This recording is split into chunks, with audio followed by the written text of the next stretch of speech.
Hey there, everyone. Today we're diving into a truly intense and rapidly evolving situation in the Middle East. The question on everyone's mind: is war spreading across the region? Let's break it down and explore the implications. First, let's set the scene. Iran has launched a series of ballistic missile attacks on U.S. military installations in Jordan, and the U.S. has confirmed it intercepted these strikes.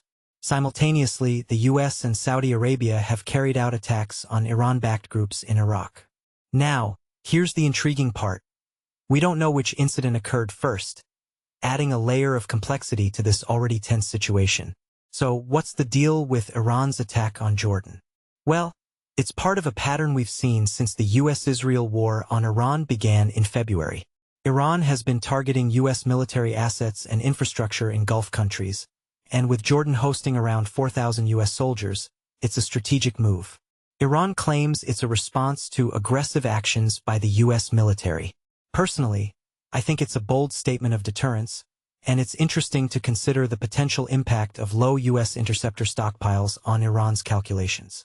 Now, let's talk about the U.S. and Saudi Arabia's attacks on Iraq. They claim Iran is responsible for recent drone attacks on Saudi oil facilities, allegedly launched from Iraqi territory. It's a complex web of accusations and denials, with an Iranian-backed group in Iraq denying any involvement.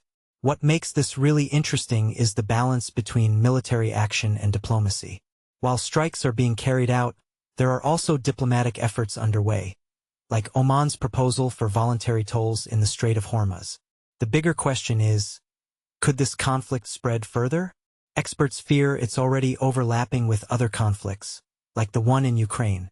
Countries in the region are trying to de-escalate, but the situation is fragile.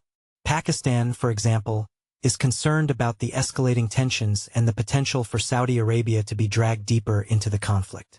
The EU is also involved, with its foreign policy chief discussing the situation and Iran's support for Russia. So, what's the likely outcome? Well, experts predict a continuation of this tit-for-tat cycle, with military strikes and parallel diplomatic efforts. The real concern is if this becomes the new normal with regular military exchanges. The moment to watch for is a direct attack that triggers a collective Gulf military response against Iran, and the potential escalation by the Houthis in the Bab al-Mandeb. In my opinion, this situation is a delicate dance between military action and diplomacy, and it's crucial to keep an eye on these developments.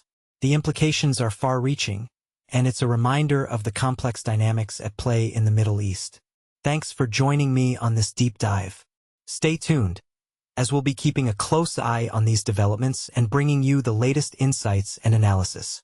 Until next time, take care and stay informed.